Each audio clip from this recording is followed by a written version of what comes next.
안녕하십니까. 머니올라 새 진행을 맡은 장혁진입니다. 앞으로 유익한 정보 많이 전해드리겠습니다. 녹화일 기준으로 오늘 오전 한국은행이 기준금리를 결정했습니다. 3.5%로 동결했습니다. 올해 마지막 기준금리 결정이었는데요. 오늘은 이화여대 경제학과 석병훈 교수님과 함께 결정 배경과 전망 알아보겠습니다. 교수님, 안녕하십니까? 안녕하십니까?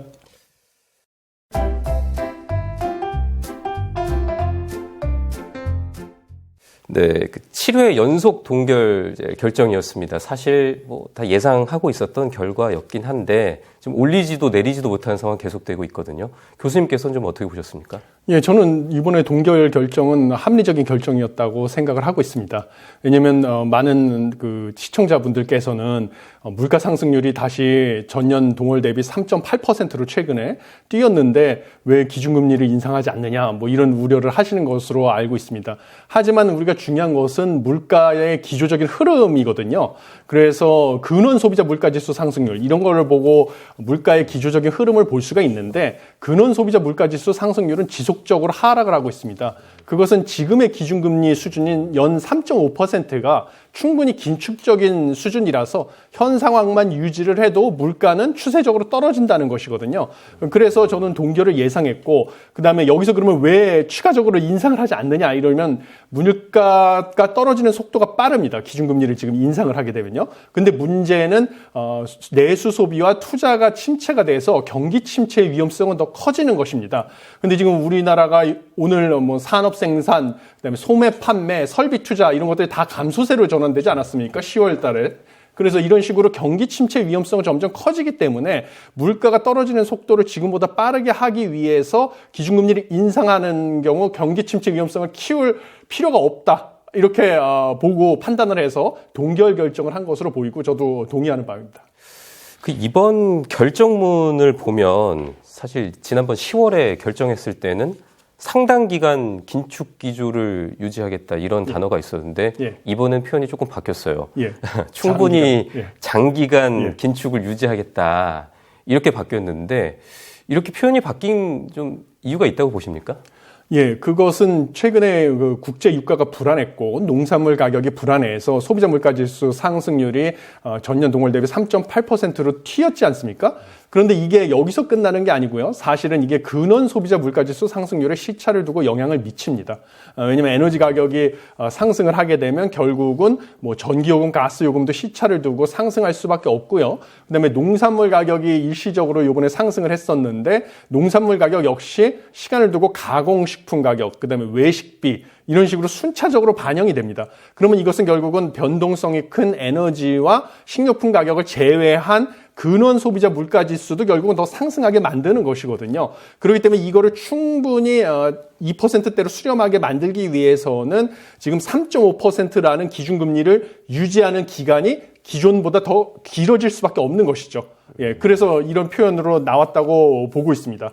그래서 제가 요번에 통방 문구를 봤는데요. 저는 사실 몇 가지 흥미있는 포인트로 제가 생각을 했던 것은 첫 번째는 기조적인 둔화 흐름이 이어질 것으로 전망된다라고 물가. 이것은 제가 말씀드린 것처럼 변동성이 큰 식료품 에너지 가격을 제외한 근원 소비자 물가지수 상승률은 전년 동월 대비 상승률은 여전히 하락하고 있다는 거거든요. 그래서 물가가 추세적으로 하락한다. 그렇기 때문에 추가 금리 인상은 불필요하다라는 것을 시사한 거라고 보시면 되고요. 그렇죠. 이번에 또 이창용 총재 발언에서도 좀 긴축 기조를 6개월보다 더 이상으로 하겠다 이런 발언이 있었어요. 기자간담회에서도 이제 상당 기간, 장기간에 대해서 또 기자들이 또 질문이 추가적으로 또 나왔는데 그 총재의 또 얘기는 일반적으로 이제 당분간이라고 쓰면 3개월, 상당 기간으로 하면 6개월 이렇게 보는 경향이 있다라는 거에서 그런 좀 오해를 없애기 위해서 이번에 상당 기간이라는 표현을 뺐다. 또 이런 얘기도 하더라고요. 예, 맞습니다. 그러니까 원래 기존에는 통화정책 회의 끝나자마자 항상 추가 기준금리 인상의 가능성도 배제하지 않는다. 이렇게 얘기를 하지 않았습니까? 그렇지만 더 이상 시장에서 누구도 추가 기준금리 인상을 하지 않을 것이다. 그거에 대해서 믿질 않거든요. 계속 추가 기준금리 인상을 한다고 해도. 그러니까 이제는 3.5%에서 추가로 인상한다고 얘기를 하기보다는 오히려 3.5% 기준금리를 유지하는 기간이 더 길어진다. 라는 것에 방점을 둘 거라고 저는 예측을 했었습니다. 근데 그게 지금 여기 요번에 기자회견에서 실현된 것이라고 보시면 되겠고요. 당연히 물가 상승률이 최근에 뛰었고 이게 시차를 두고 근원 소비자 물가지수 상승률에도 영향을 미칠 거기 때문에 이것이 한국은행 전망에 반영이 된 거고 그러면 3.5%에서 총괄 기준금리를 낮추기 시작하는 것. 이것을 우리가 통화정책 기조 전환이라고 하는데요. 이 시점은 당연히 더 길어져야 되는 것이죠. 그래서 6개월 처음에 이 상당 기간이라고 하면 6개월이라고 생각하니까 장기간으로 바뀌었다. 그러면 6개월 뒤. 근데 애시당초 저는 내년 하반기 빨라야 7월부터나 기준금리 인하가 가능하다고 봤거든요. 근데 그걸 공식화한 거라고 보시면 되겠습니다. 이번 기준금리 결정에서도 이제 금통위원들이 만장일치로 결정하기는 했는데 지난번 10월 때는 금통위원 6명 중에 5명이 추가 인상 가능성을 열어놨는데 이번에는 1명이 줄었어요. 6명 중 4명이 추가 인상 가능성을 열어놨다. 이렇게 또 이창용 총재가 설명을 했거든요. 물론 이제 1명의 차이긴 하지만 이 변화 좀 어떻게 보십니까? 예, 이것은 사실 기존의 3.5%가 이번에 최종금리다. 추가 기준금리 인상 없다. 저도 수차례 얘기를 해왔었거든요. 그것에 동의하는 사실 우리가 물가가 더 튈 수 있는 그런 불확실성이 점점 사라지고 있기 때문에 3.5%에서 추가적으로 올릴 필요가 없다라는 의견으로 전환되는 금통위원회 숫자가 점점 많아지고 있다라는 것을 보여주고 있는 것입니다. 그래서 그동안에 사실 불확실성이라고 했으면 국제유가, 이스라엘 하마스 사태로 인해서 국제유가의 불확실성이 커지는 거였는데 이스라엘 하마스 사태가 안정화될 조짐을 보이고 있고 이에 따라서 국제유가도 지금 하락하고 있지 않습니까? 그래서 여기서 오는 불확실성이 상당 부분 해소가 됐다. 그다음에 미국의 통화정책에서 오는 불확실성도 있었는데요. 미국 역시 물가가 빠르게 하락하면서 추가적인 기준금리 인상의 필요성이 없다라는 지금 연준 위원들의 발언들이 나오고 있습니다. 그래서 미국의 통화정책으로부터 오는 불확실성도 사라졌기 때문에 추가 기준금리 인상의 가능성을 남겨놓을 필요가 없다라는 의견이 점점 금통위원 사이에서도 많아지고 있는 것으로 보입니다. 그렇죠. 이제 그런데 아직 우리도 시장에서는 이제 가계대출이 좀 많이 늘어나고 있으니까 또 한미 금리차도 지금 2%포인트 지금 역대 최대차에서 계속 좀 버티고 있잖아요. 그러니까 이런 상황이니까 금리를 올려야 되는 거 아니냐라고 이제 주장하는 분들도 어쨌든 있다는 말이죠. 그래서 근데 이렇게 금리 인상을 해야 되는 거 아니냐라는 이제 주장들이 계속 나오는데 이거 어떻게 좀 보십니까? 예, 일단 한미 금리차 2.0%포인트 차이에 대해서 우려하시는 분들이 많은데 그분들이 우려를 했던 논리는 금리차가 벌어지면 그것 때문에 원달러 환율이 상승을 할 것이다. 그러면 수입품의 국내 원화 표시 가격이 올라가니까 이게 또 추가적으로 물가를 상승시킬 요인이다. 금리차가 크면 외국인 투자 자금들이 다 우리나라에서 빠져나갈 것이다. 이런 우려였었는데요. 저는 옛날부터 이 경제학 이론을 바탕으로 봤을 때 금리차만으로 원달러 환율이 급등을 하고 외국인 투자 자금이 빠져나가지 않는다라고 수차례 얘기를 해왔었습니다. 예, 그 이유는 뭐냐면 최신 이론도 아니고 이거는 원래 전통적인 국제금융의 이론인데요. 한미 금리차에 따라서 원달러 환율은 단기간에만 영향을 받습니다. 단기간에는 뛸 수가 있는데요. 장기적으로는 한미 금리차에 의해서 원달러 환율이 결정이 되는 게 아니라 두 나라의 소비자 물가지수 상승률의 그 차이 그거에 의해서 결정이 되는 것이거든요. 그래서 소비자 물가지수 상승률이 사실은 우리나라가 미국보다 더 빠르게 안정화되고 있었기 때문에 한미 금리차가 벌어진다고 해서 원달러 환율이 급등할 일이 없었거든요. 그런데 그거에 대해서 사실 아직도 우려하는 사람들이 많다는 것은 좀 놀랍고요. 지금 우리 소비자 물가가 미국보다 좀 더 높지 않나요? 높죠. 지금은 높죠. 그런데 이제 장기적으로 봤을 때 소비자 물가지수 상승률의 차이만큼 원달러 환율이 추가적으로 올라가느냐 내려가느냐가 결정이 되는데요. 그 역전된 것은 지금 한 달밖에 안 됐고요. 더 중요한 거는 물가가 추세적으로 하락하는 근원 소비자 물가지수 상승률 같은 경우는 여전히 미국보다 우리나라가 더 낮습니다. 전년 동월 대비 기준으로. 그거는 우리나라 물가가 더 추세적으로 미국보다 앞으로 빨리 떨어질 거라는 소리거든요. 근원 물가가. 예, 근원 물가가 낮으니까 앞으로 헤드라인 물가도 미국보다 하락률이 더 빠르게, 상승률이 빠르게 안정 떨어질 것이다. 라는 것을 시사하기 때문에 한 달 지금 소비자 물가지수 상승률이 역전됐다고 해서 당장 원달러 환율이 불안한 건 아닙니다. 그래서 금리차는 걱정하실 필요가 없고요. 두 번째는 가계부채 문제인데요. 가계부채가 지금 늘어나고 있는데 그거를 잡기 위해서 기준금리를 올리겠다. 이러면 내수 소비와 뭐 투자가 침체가 되면서 경기 침체 위험성이 더 커질 수가 있습니다. 그렇기 때문에 아직까지는 가계부채에 대응하기 위해서 기준금리를 인상하기보다는 대출 규제 정책, 금융당국에 이런 것을 이용해서 가계부채 증가를 억제하는 게 바람직하다 이렇게 판단한 걸로 보이고요. 저도 그런 판단에 동의하고 있습니다. 그래서 이렇게 뭐 한국은행이 오늘 이제 또 동결을 했지만 거의 1년째 이제 동결하고 있잖아요. 예. 사람들이 사실 궁금한 거는 이제 언제 예. 그렇다면 내릴 것이냐 또 이 부분일 것 같은데 일단 뭐 내년에는 내린다 뭐 이렇게 대부분이 생각은 하고 있습니다만 뭐 언제쯤 내릴 거라고 일단 교수님께서는 보십니까? 지금 현재까지는 빠르면 7월 달에 내릴 수 있다 이렇게 보고 있습니다. 왜냐하면 그 미국하고 한국하고 물가 떨어지는 속도가 지금 역전이 되지 않습니까? 물론 한국이 더 빠르게 떨어질 건데요. 근원소비자 물가지수 상승률이 낮으니까. 그렇지만 지금 상황에서는 미국이 통화정책 기조를 전환하기 전에 우리나라가 섣불리 통화정책 기조를 전환했다가는 뭐 여러 가지 경제 부작용이 나올 가능성이 커집니다. 뭐 대표적으로는 물가 상승률, 통화정책에서 우리가 기준금리를 낮추게 되면 경기 침체 위험성은 줄어들지만 물가가 하락하는 속도가 지금보다 더 느려지거든요. 이렇게 되면 말 그대로 미국보다 오히려 물가 상승률이 하락하는 속도가 우리가 더 늦어지게 되면 원달러 환율이 장기적으로 불안해질 수가 있거든요. 그래서 이런 걸 감안했을 때는 현재의 기준금리 수준을 유지하고 미국이 기준금리 인하를 시작한 이후에나 우리가 상황을 봐서 기준금리 인하가 가능할 것으로 보입니다. 그래서 미국은 지금 시장에서는 내년 5월, 즉 2, 4분기 중에 빠르면 기준금리 인하가 가능할 것으로 보이기 때문에 그 이후인 하반기 7월 달부터나 우리가 기준금리 인하가 가능하다. 현 상황에서 봤을 때는 이렇게 보고 있습니다. 일단 교수님은 일단 연준, 그러니까 사람들이 궁금한 건 그거 같아요. 연준보다 먼저 내리냐, 예. 뒤에 내리냐, 이제 그 부분을 궁금한 것 같아요. 교수님께서는 연준보다 뒤에 내릴 수밖에 없다라는 거잖아요. 예. 물가가 떨어지는 속도에 영향을 받을 수 있기 때문에. 그렇죠. 근데 이제 아까 이제 교수님도 언급하셨지만 이제 10월 산업 생산 동향에서 이제 뭐 소비 트리플, 뭐 소비 생산 투자 트리플 감소됐고 경기 침체가 물론 정부에서는 뭐 수출이 뭐 호조 다시 회복이 되고 있다 뭐 이렇게 얘기는 하고 있습니다만. 상반기에 좀 침체 국면이 계속 이어진다면 하는 입장에서도 연준보다 먼저 좀 약간 부양을 하기 위해서 인하 카드를 쓸 수 있지 않겠느냐 이런 또 예측도 나오는데 그러기는 어렵다고 보시는 거예요. 예, 왜냐하면 한국은행의 정책 목표가 두 가지가 있습니다. 물가 안정이 최우선 정책 목표고 그 다음에 금융 안정이거든요.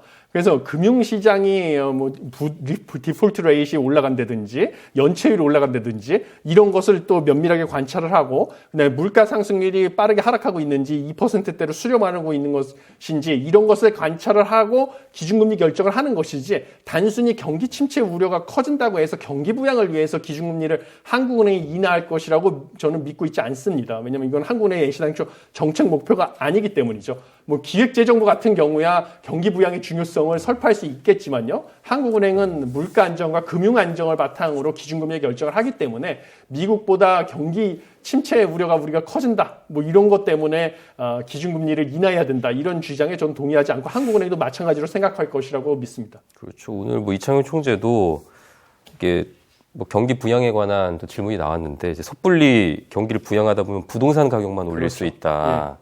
뭐 중장기 더 문제가 될 수 있다. 좀 이런 얘기를 했거든요. 아무래도 이제 그런 이제 취지라고 봐야겠죠. 예, 맞습니다. 저도 동의를 합니다. 예, 기준금리를 섣불리 낮췄다가는 뭐 물가 상승률 하락 속도가 떨어지면서 그 미국하고 이제 물가 상승률이 미국이 더 추세적으로 빠르게 하락하게 되면 원달러 환율도 다시 상승할 수가 있고요. 불안한 조짐을 보일 수 있을 뿐만 아니라 다시 또 부동산에 대해서 지금 영끌해서 투자를 해야 된다라는 수요가 폭발을 하면서 가계부채도 늘어나고 또 부동산 가격도 다시 급격하게 상승을 할 수 있는 이런 위험성이 있기 때문에 저도 그 지적에 동의합니다. 어쨌든 이제 한은의 이제 설명대로라면 6개월 이상 이제 계속 높은 고금리 기조가 이제 이어질 수밖에 없는 상황인데 조금 저희 주식시장 좀 얘기를 해보겠습니다. 일반적으로 뭐 이제 금리랑 주가는 좀 반대 방향으로 움직인다고 하잖아요. 그렇다면 계속 좀 고금리 기조가 이어진다면 우리 주식시장에서는 앞으로 한동안은 좋지는 않겠네요.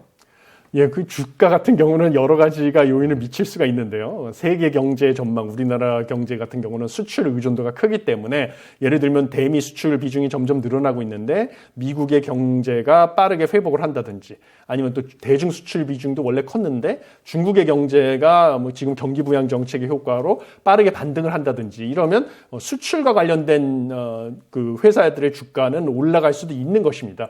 그래서 단순히 고금리 기조가 더 지속된다고 해서 우리나라 주가가 더 떨어지는 것이 아니냐 이렇게 우려하실 필요는 없거든요. 왜냐하면 최근에 외국인 투자 자금은 또 우리나라 주식시장으로 유입이 되고 있는데 그 이유는 미국의 추가 기준금리 인상의 가능성이 매우 낮아졌기 때문에 이제는 위험 자산에 투자를 해서 고수익을 얻겠다 하는 투자자들의 심리가 커졌고 그래서 그 위험 자산에 대한 투자 일환으로 한국의 주식시장에도 외국인 투자자들의 투자 자금이 들어오기 시작했습니다. 그래서 이런 걸 감안했을 때는 주가가 단순히 기준금리를 3.5%를 유지하는 기간이 길어졌다고 해서 하락할 것이다 라고 속단하기는 이르다라고 보고 있습니다. 뭐 공매도 금지하고 그래도 외국인 투자자들 입장에서는 그래도 어떤 좀 위험 시장이지만 투자할 만하다 이렇게 생각을 하는 거네요. 예, 그래서 최근에 외국인 투자 자금이 주식시장으로 일부 유입이 되고 있습니다. 네, 교수님, 내년 우리 경제와 세계 경제 전망 더 알아보겠는데요. 오늘 한국은행이 이제 수정 경제 전망도 함께 발표했단 말이죠. 이제 올해 성장률은 1.4%로 유지했고 내년 경제 성장률은 2.1%로 이제 전망했는데 8월에 전망했던 것보다는 0.1%포인트가 낮춰졌어요. 내년 그 경제 성장률이. 이게 어떤 이유에서 좀 낮췄다고 보십니까? 저는 사실 내년 경제 성장률에서 가장 우려하는 부분은 우리나라 이제 기준금리 인상을 통해서 시장금리가 추가적으로 올라가고요. 그것이 내수 소비나 투자 이런 것을 침체시키는 그런 것이 본격화되고 있다라고 보고 있습니다. 왜냐하면 10월 달에 발표한 산업 생산, 소매 판매, 설비 투자 이게 트리플 감소를 하지 않았습니까? 근데 이 소매 판매라는 것이 결국은 우리나라 총소비의 선행 지표거든요. 그런데 이것은 가장 큰 이유가 지난 10월 달 기준으로 미 국채 금리가 5%대를 찍지 않았습니까? 16년 만에 최고치라고 하는데 미 국채 금리가 상승을 한 것의 여파로 우리나라의 국채 금리도 역시 상승을 하고 이것이 은행채, 회사채 금리 역시 영향을 미친 거였거든요. 그래서 이것이 예금 금리, 대출 금리 등 시장 금리를 끌어올린 게 컸고요.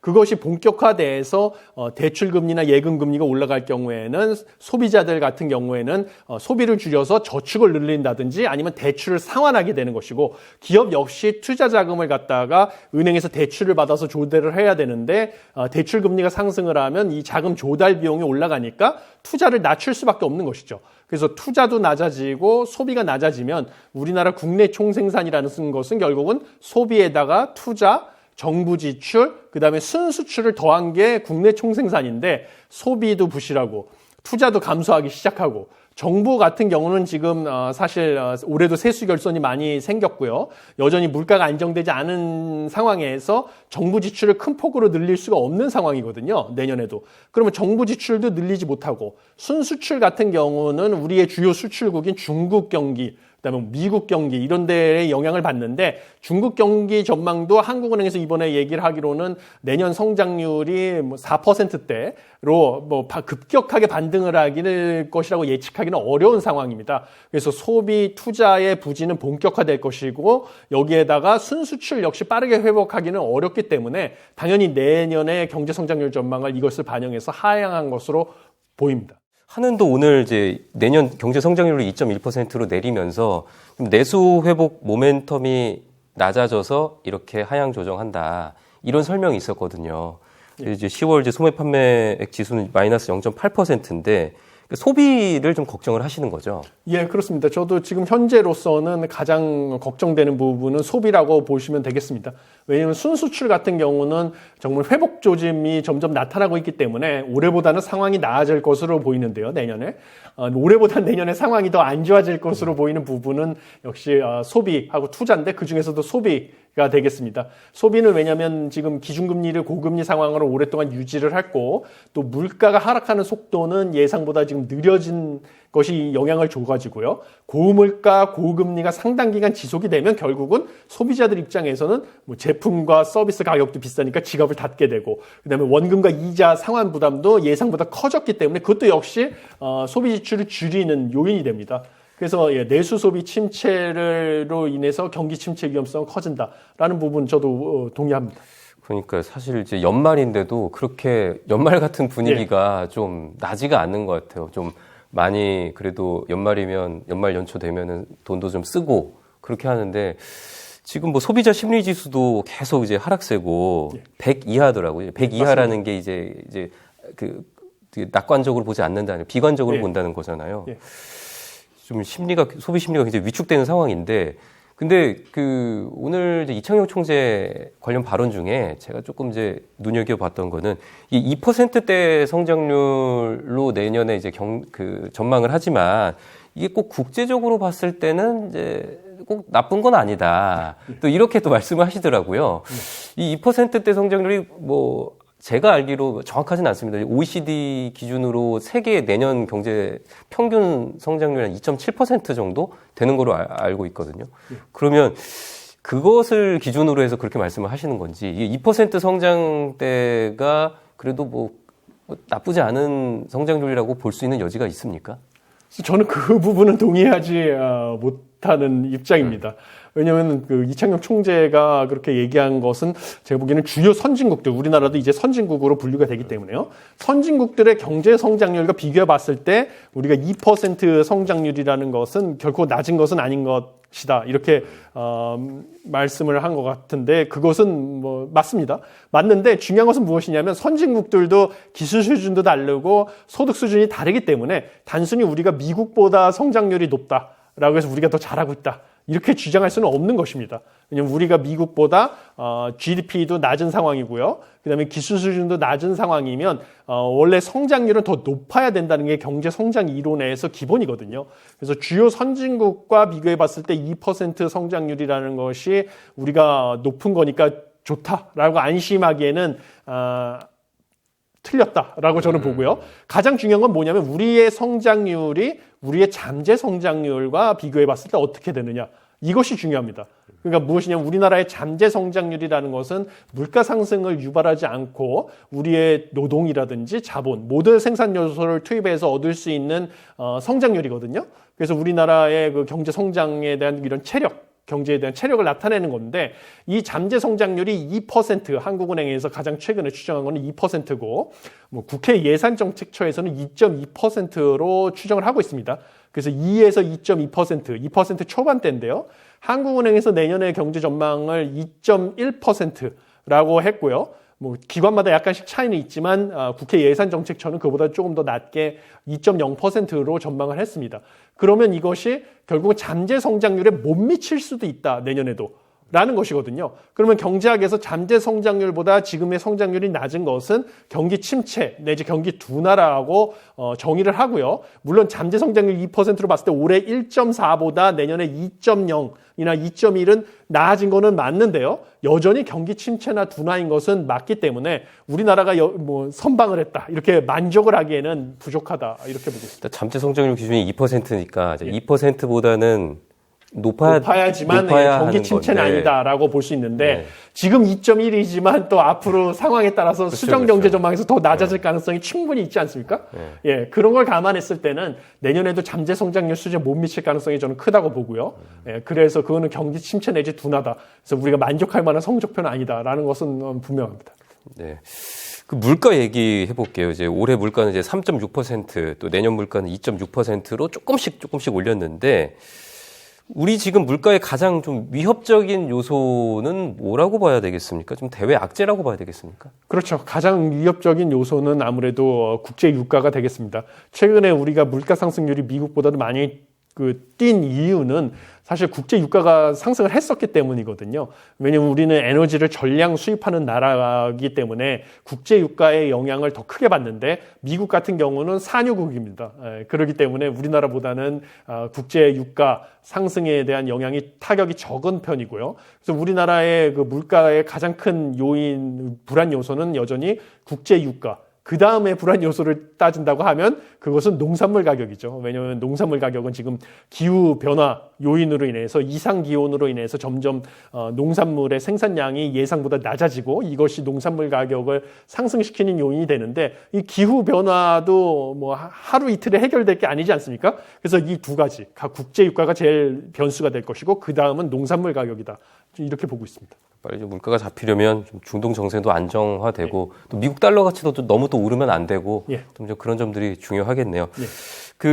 이제 다음 FOMC가 이제 12월 13일입니다. 또 시장에서는 이번에도 뭐 동결하지 않을까라는 생각들이 많은 것 같은데 교수님 전망은 좀 어떻습니까? 저도 당연히 동결. 미국도 이제 추가적으로 기준금리 인상은 없을 것이다라는 생각을 하고 있습니다. 왜냐하면 그 소비자 물가지수 상승률 하락 속도가 빠르게 전환이 되고 있고요. 그 다음에 노동시장 지표도 봤을 때 시간당 평균 임금 상승률 이것이 결국은 근원 서비스 물가라고 하죠. 미국에서 주거비를 제외한 나머지 서비스 물가 그것이 안정되는 것이 물가를 떨어뜨리는데 가장 중요한 지표다라고 수차례 제롬 파월 미 연준 의장이 얘기를 했었는데요. 그 시간당 평균 임금 상승률 또 지금 4% 초반대까지 하락하고 있습니다. 이게 3.5%까지 내려가면 미국의 2% 물가 안정 목표를 달성할 수 있다라고 보는데 3% 후반대 진입이 멀지 않았기 때문에 지금 물가를 떨어지는 속도로 봤을 때 추가적으로 기준금리 인상할 필요성은 없다. 저도 그 의견에 동의합니다. 그 미국 그 CPI 말씀하신 건가요? 그 3%. 물가, 3% 그 안쪽으로 들어와야 되는. 3%대로 들어와야 된다는 것은 평균 시간당 임금 상승률입니다. 전년 동월 대비 상승률. 임금 상승. 임금 상승률. 그게 인건비이기 고용 때문에. 지표네요? 일종의 그렇죠. 고용 지표네요. 왜냐하면 인건비 부담이 가장 큰 서비스 부분의 물가가 얼마나 빠르게 하락하느냐가 결국은 미 연준에서 통화정책 결정할 때 가장 중요한 것은 소비자 물가지수 상승률을 보는 게 아니고요. PCE 물가지수라고 하죠. 개인 소비 지출 물가 상승률을 중시하는데요. 그것으로 2% 상승률을 달성하는 게 목표입니다. 그런데 개인 소비 지출 물가 상승률에서 그 추세를 보여주는 근원 너무 개념이 여러 개가 나오는데요. 거기서도 역시 식료품과 에너지 가격을 뺀 거죠. 그러니까 근원 PCE 물가지수 상승률의 절반 정도가 서비스 물가입니다. 주거비를 제외한 서비스 물가. 그래서 서비스 물가가 안정이 되는 것이 미국의 물가가 얼마나 빠르게 안정되는지를 우리가 확인해 줄 수 있는 지표고요. 서비스 산업에서는 인건비의 비중이 제일 큽니다. 그래서 서비스 물가가 안정이 되려면 결국은 인건비가 안정이 돼야 되는 것이고 인건비가 얼마가 그러면 안정이 되는 것이냐. 이 기준은 미국의 평균 노동 생산성 증가율이 1.5%입니다. 장기 평균. 그다음에 미국의 물가 안정 목표가 2%이기 때문에 그 두 개를 더한 3.5% 정도 임금이 상승을 하는 것은 시간당 평균 임금 상승을 하는 것은 우리가 2% 물가 안정 목표 하에서 감당할 만한 임금 상승률이다라고 보는 것이거든요. 그런데 지금은 4% 초반입니다. 4% 초반이기 때문에 이게 적어도 3% 후반대로 진입을 하면 서비스 물가가 추세적으로 안정이 될 것이다. 우리가 전망할 수 있는 것이고요. 서비스 물가가 잡히면 PCE 물가지수 상승률도 하락하는 것이 확인이 될 것이라서 이것이 중요한 지표가 되겠습니다. 그런데 이것이 지금 하락하고 있기 때문에 추가적인 기준금리 인상은 필요하지 않다. 저도 이렇게 보고 있습니다. 그러니까 이제 교수님 말씀은 근원 PCE 물가지수. 거기에 절반 정도의 가중치를 차지하는 게 주거비를 제외한 서비스 물가고요. 서비스 물가의 선행 지표가 이제 시간당 평균 임금 상승률이 되겠습니다. 시간당 평균 임금 상승률이요. 그러니까 앞으로 이제 연준의 이제 금리 인하 시점을 좀 볼 때 우리가 좀 주목해야 하는 지표는 요 한 두 가지인 거네요. 그렇죠. 근원 PC 물가지수랑 시간당 평균 임금. 평균 시간당 임금이라고 하기도 합니다. 어느 평균 시간당 임금. 무방한데요. 결국은 인건비가 얼마나 빠르게 떨어지느냐. 이게 관건이죠. 그리고 미국의 좀 소비 얘기를 해보고 싶은데 미국의 소비가 지금 엄청 뭐 뜨겁다는 얘기가 나오잖아요. 그래서 지난번에 그 미국 3분기 GDP가 속보치로는 4.9%인데 아마 녹화일 기준으로 오늘 다시 이제 확정치가 나왔는데 0.3%포인트 올라서 5.2%를 기록했습니다. 그래서 참 어떻게 이렇게 또 미국은 이렇게 나홀로 지금 이제 호황인데 이렇게 미국의 소비가 뜨거운 거는 저는 궁금한 게 이렇게 미국에서도 고금리 상황인데 금리가 높은데 미국인들이 이렇게 돈을 이렇게 많이 쓰는 이유가 뭘까요? 그러니까 미국 같은 경우는 사실 초과 저축이 상당히 많았습니다. 코로나 기간에 재난지원금 이런 것을 사실 막대하게 뿌렸었거든요. 그래서 코로나 기간에 부동산 가격도 그 전에 부동산 가격도 많이 올랐었고 주가도 많이 올랐었기 때문에 초과 저축이 많이 있어서 코로나 때 조기 은퇴를 한 노동자들도 상당히 많았었습니다.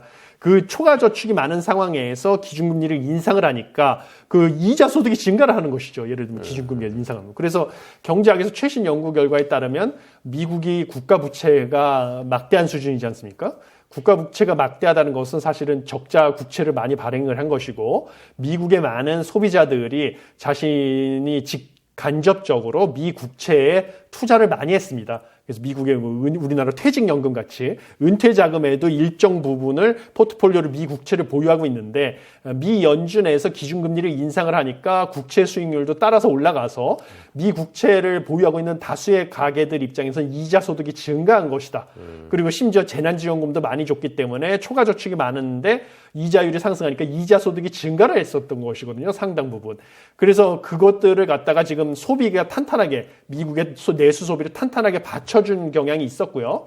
그다음 미국 경제도 왜 그러면 좋으냐? 미국 경제에서는 내수 소비가 차지한 비중이 약 3분의 2가 되기 때문에 코로나19 기간 동안에 막대한 재난지원금, 그다음에 고금리 사이의 이자 소득 증가 이런 것이 미국의 소비를 탄탄하게 받쳐줬고 소비가 탄탄하니까 미국의 GDP 3분의 1을 소비가 차지하는데 GDP도 역시 괜찮았던 것이거든요.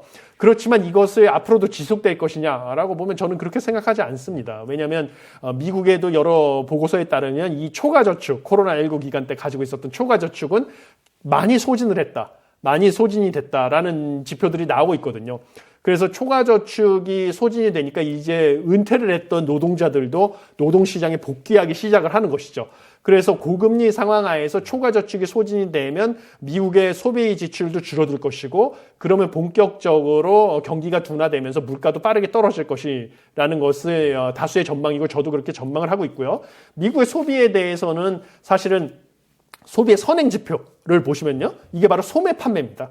소매 판매가 10월 달에는 전월 대비 0.1% 감소했습니다. 그러니까 이 소비가 앞으로 감소할 것이라는 것을 미리 알려주는 것이죠. 그래서 미국의 소비만 계속 영원히 뜨거울 수는 없다. 이것이 제 생각입니다.